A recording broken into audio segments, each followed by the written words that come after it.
La bureaucratie française a atteint son sommet. On est dans un pays kafkaïen où plus personne ne contrôle rien, plus personne ne sait comment quoi que ce soit marche. La bureaucratie est en roue libre et elle est totalement absurde. Vous voulez un exemple? Je vais vous donner un merveilleux exemple. Tenez, l'éducation nationale. En ce moment, vos enfants sont en train de demander à faire des choix pour aller dans leur future université, leur future école. Ils passent par Parcoursup. Vous voulez être certain d'avoir immédiatement l'école ou l'université que vous avez choisie. Vous voulez en être certain. Vous savez, il y a une recette extrêmement simple. Il y a un moment dans Parcoursup où on vous demande vos motivations, une lettre de motivation. Eh bien, laissez tomber la lettre. Envoyez une recette de cookies et vous aurez les études que vous voulez. Bonjour, bienvenue dans cette nouvelle vidéo de DME en direct. Oui, c'est absurde. Oui, c'est absurde, mais c'est Parcoursup. Bienvenue dans cette vidéo de Drôme à l'économie. Mettez, appuyez sur abonnez-vous, cliquez sur la cloche pour être prévenu lorsque je sors une nouvelle vidéo. Et n'oubliez pas d'aller dans la boutique DME parce qu'aujourd'hui, je fais moins 20% sur tous les articles de la boutique. Je vous en parle en fin de vidéo. Ça ne va pas durer, c'est jusqu'à lundi seulement, mais je fais moins 20% sur tous les articles de la boutique. Donc profitez-en, cliquez sur le lien qui est dans la description. C'est absurde. C'est-à-dire, on vit dans un monde complètement absurde. Complètement absurde. L'État a décidé, pour une question qui m'échappe, pour une raison qui m'échappe encore, que tout étudiant devait passer par la grosse machine étatique pour pouvoir suivre les études qu'il veut après le bac. Ça plante tous les ans. Tous les ans, il y a des dizaines de milliers d'étudiants qui ne trouvent pas d'université ou d'école. C'est un bazar sans nom. On ne sait même plus sur quels critères on est pris. C'est le foutoir intégral. Et en plus, au milieu de ça, il y a sûrement des fonctionnaires qui ont dû faire en sorte de mettre, vous savez, un peu d'égalité dans le parcours pour que ce ne soit pas parce que vous êtes excellent en maths que vous puissiez faire des maths. Non! Je pense qu'il vaut mieux être une femme noire qu'un homme blanc excellent en maths pour aller faire des études de maths. Voilà, en tout cas, c'est ce que s'est dit le fonctionnaire. Mais peu importe, il y a un moyen, une botte secrète.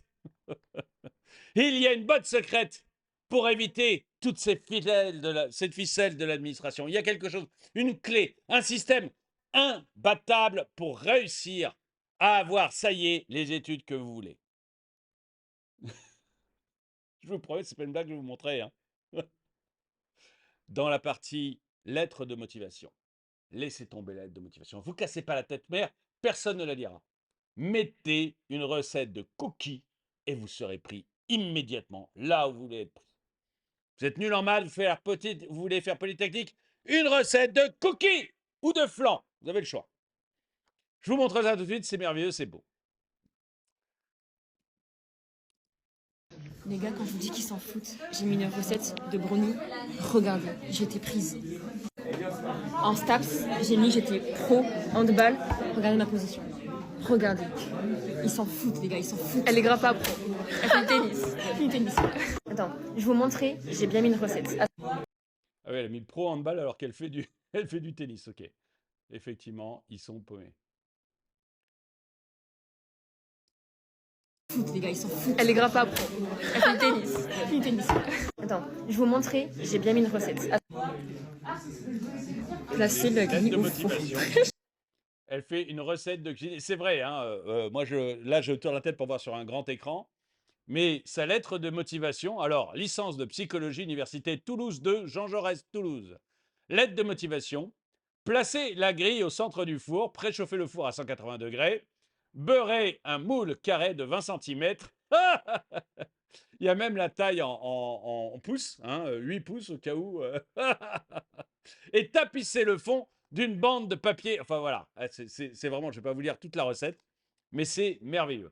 Chauffer le four. Mais mec, c'est une dingue. Donc la recette, attendez, c'est où là? Attends, ouais, c'est ça. Donc c'est bien lui, elle a été acceptée, les gars. Que du fake, mais que du fake. Les gars, quand je vous dis qu'ils... Et donc, elle a été acceptée. Non mais vous vous rendez compte mais même les lycéens s'aperçoivent maintenant à quel point notre administration est nullissime. Nullissime. Mais À votre place, j'aurais honte, Toulouse.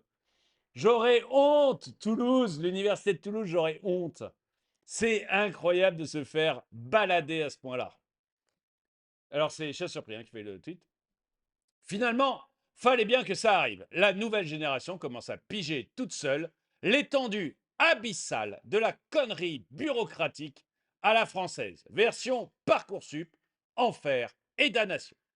On parle d'un système censé orienter les futurs cerveaux du pays. Résultat, tu balances une recette de brownie. Ah oui, je me suis trompé, c'est pas des cookies, c'est des brownies. Attention, les cookies, vous êtes virés. Ah, les cookies, ça pardonne pas. Là, au contraire, c'est là. C'est l'échec assuré. Brownie, brownie, brownie, brownie. Excusez-moi pour ceux qui ont déjà écrit un truc avec cookies. On parle d'un... ouais. Tu balances une recette de brownie dans ta lettre de motivation et paf, t'es pris en fac de psycho. Voilà, même pas besoin de prétendre vouloir sauver des âmes torturées. Non, non. Suffit de savoir mélanger du sucre, du chocolat et une pincée de foutage de gueule. Et l'administration dit banco. Comme quoi, pas besoin de grands discours pour prouver que cette usine à gaz kafkaïenne, qui est notre État obèse, tourne en rond à s'en bouffer la queue. Ils nous pondent des algorithmes qui sélectionnent à l'aveugle, des formulaires qui se contredisent eux-mêmes et des conseillers d'orientation qui pourraient tout aussi bien bosser chez McDo. Et encore, à mon avis, le management chez McDo et surtout le management RH sur McDo, c'est nettement plus élevé que le conseiller d'orientation à l'école. Il pourrait bosser chez McDo à faire des frites, voilà, pour être clair. Et là, tu réalises que cette administration pléthorique, qu'on engraisse à coups de taxes et de dettes, c'est juste une machine à broyer l'intelligence et à sanctuariser la médiocrité. Et voilà pourquoi la France est malade. Pas de la jeunesse, mais de la norme.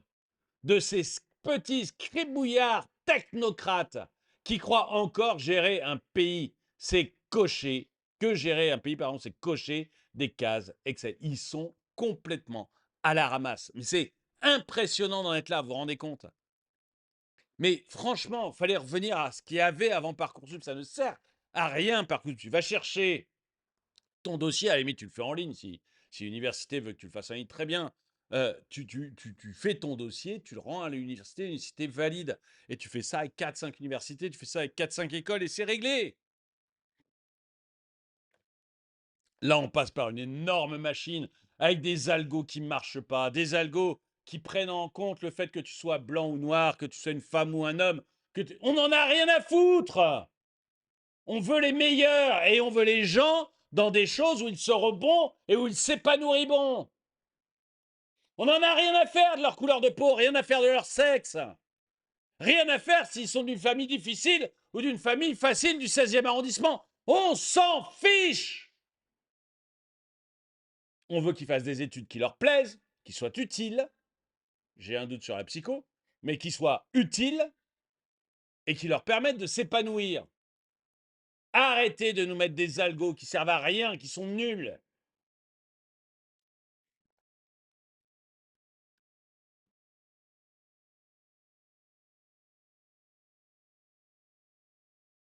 Comment être... c'est marrant, Ancelot m'a tagué aussi. Bah merci Ancelot, mais j'avais déjà trouvé. Mais merci Ancelot de m'avoir tagué. Comment être accepté dans une école avec une recette de cuisine? C'est beau. Moi, je dirais que parfois, on est à des stades où ça devient beau. Ça brise les jeunes. Ma nièce est dévastée depuis lundi. Entre 15 et 17 de moyenne, elle a été recalée sur ses 5 premiers vœux. Une fille de sa classe, 8 de moyenne et absente régulièrement, acceptée dans la même filière. Une honte, ce truc. Et c'est pas la première fois que je l'entends. C'est pas la première fois que je l'entends parce que, comme je disais, ce qui va les intéresser, c'est du bar. De temps en temps, l'algo se plante complètement, c'est n'importe quoi. Et ensuite, on va s'intéresser. Mais est-ce que tu es dans une famille difficile ou pas? Est-ce que tu es issu de l'immigration ou pas? Est-ce que tu es blanc? Est-ce que tu es noir? Est-ce que tu es une fille? Est-ce que tu es un garçon? On s'en fout. On s'en fout. Je suis rigoureusement contre la discrimination positive ou négative. Je suis contre. Il faut les meilleurs et il faut des endroits où les gens se sentent bien.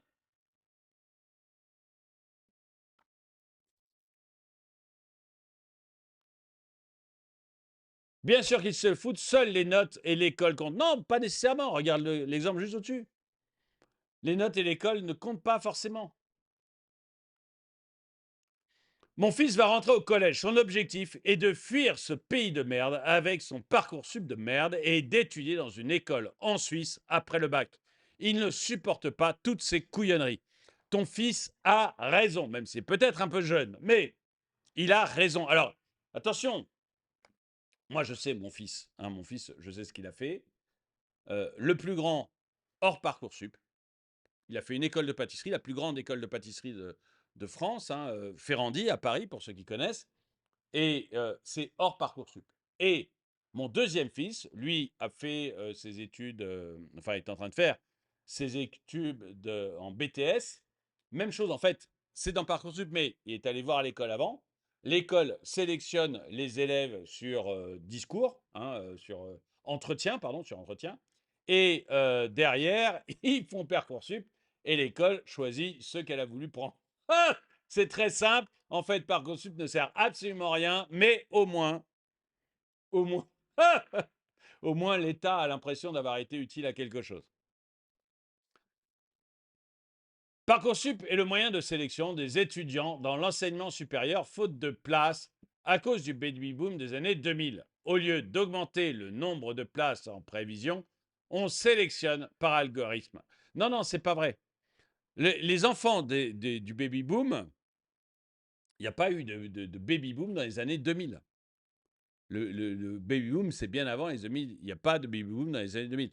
Parcoursup, c'est juste l'État qui a décidé de prendre la main là-dessus, qui se sont dit, vous savez, c'est les petits fonctionnaires, ils se pignolent la nuit en se disant, mon Dieu, je suis meilleur que tous ces crétins que je vois dans la rue. Ils n'ont jamais rien réussi. Mais jamais rien réussi de leur vie. Il n'y a rien qui marche dans ce pays. Mais il y a toujours une bande de scribouillards qui se paluchent la nuit en pensant qu'ils sont plus doués que le reste de la population. Et donc, ils essaient de tout faire à notre place, de tout décider à notre place. Et Parcoursup, c'est vraiment ça.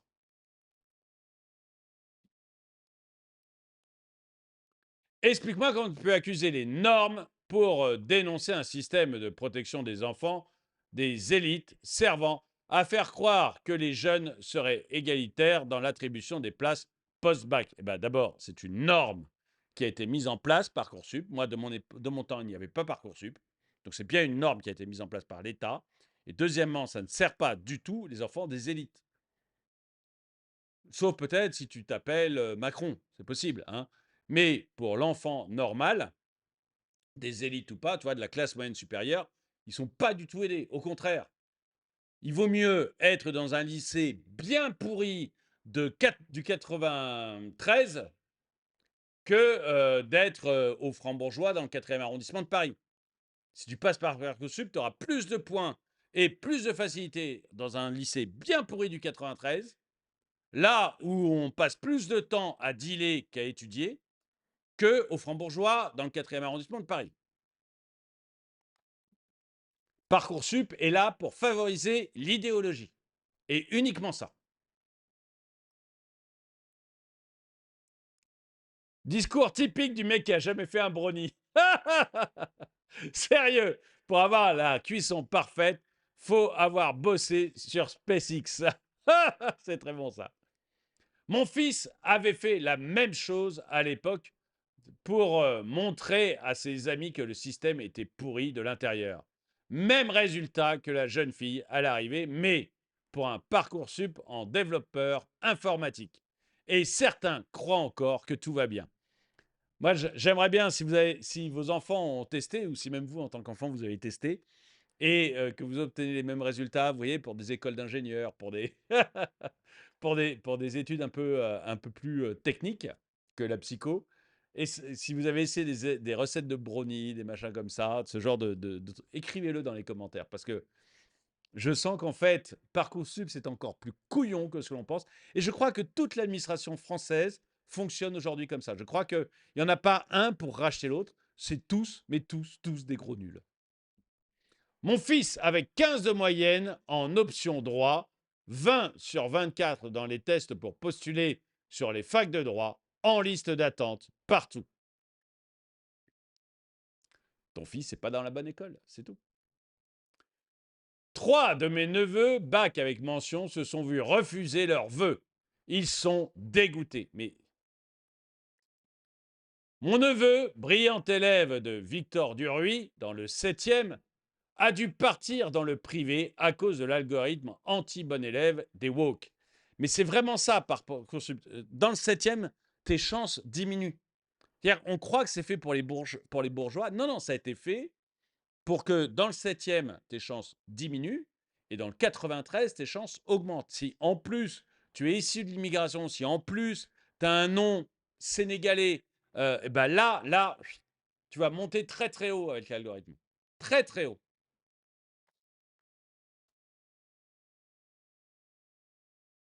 À Berkeley, il a été invité à faire une conférence devant 200 Américains pour parler de son histoire, car meilleur que les Américains. Ok, donc bon. Si l'aide de motivation n'est notée que sur 3, elle peut très bien s'en sortir avec de bonnes appréciations sur sa note de classement sur 20. L'algorithme est une légende. Ce sont des humains qui siègent en commission pour élaborer son classement. Petit ruisseau, franchement, t'es à côté de la plaque. Voilà, t'es à côté de la plaque.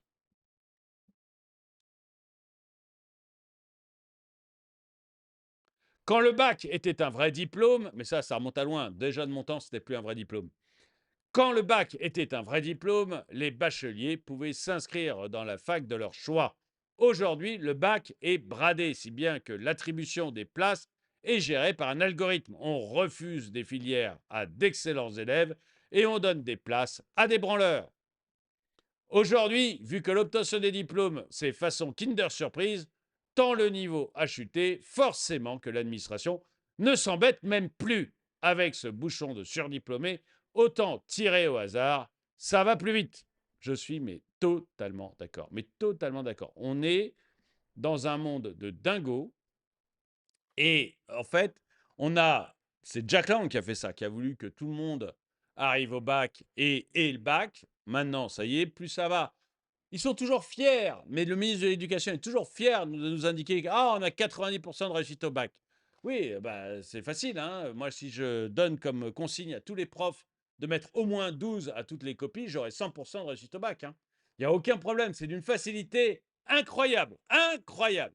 Et d'ailleurs, c'est tellement ridicule que maintenant tous les Français le savent, tous les Français s'en sont aperçus. Vous avez un nombre de professeurs d'université qui hurlent en disant que le niveau d'orthographe et de lecture des élèves est catastrophique, qu'ils ne sont pas capables de comprendre les textes qu'on leur donne et que le prof, lui, a du mal à comprendre ce qu'ont écrit les élèves tellement ils ne savent pas écrire correctement, enfin je veux dire, avec une grammaire correcte, compréhensible, que ça devient de la folie furieuse. On est dans un pays qui est dirigé maintenant par une bureaucratie kafkaïenne où plus rien ne tourneront. Franchement, ça ressemble comme 2 gouttes d'eau à la fin de l'URSS. Dites-moi ce que vous en pensez dans les commentaires. Merci d'avoir regardé cette vidéo. N'oubliez pas d'aller dans la boutique. Dans la boutique, 250 produits. Oh là là, j'ai bien dit ça. Dans la boutique, 250 produits différents. Donc, vous avez ça fatalement trouvé quelque chose qui vous plaît. 8 logos différents. Et actuellement, je vous fais moins 20% sur toute la boutique. Donc, vraiment, profitez-en. Le lien est dans la description et ne tardez pas trop, ça s'arrêtera lundi. Merci d'avoir regardé et à très bientôt.